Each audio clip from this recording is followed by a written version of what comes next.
नमस्कार सर्व शेतकरी बंधूंचे आपल्या चॅनलवर सहर्ष स्वागत।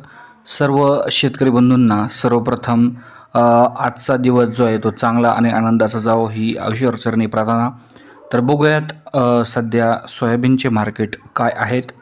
राज्याच्या विविध भागामध्ये जर बघितलं तर आपल्याला जे पाहायला मिळत आहे की सोयाबीनचे शेतकऱ्याकडे बरंचसं प्रमाणात बाकी आहे। जर बघितलं आज तर नगर जिल्ह्यामध्ये कमीत कमी 3850 तर जास्तीत जास्त 4500 रुपयापर्यंत मार्केट या ठिकाणी आपल्याला पाहायला मिळत आहे। यानंतर बीड जिल्ह्यामध्ये कमीत कमी 3900 तर जास्तीत जास्त 4500। यानंतर धाराशिवमध्ये कमीत कमी 3700 तर जास्तीत जास्त 4400। यानंतर लातूरमध्ये कमीत कमी 3900 तर जास्तीत जास्त 4700 रुपये। तर एखाद्या वकलाला 4500 रुपयापर्यंत मार्केट पाहायला मिळत आहे। यानंतर छत्रपती संभाजीनगरमध्ये जास्तीत जास्त 4400, पुण्यामध्ये 4400, नाशिकमध्ये 4300।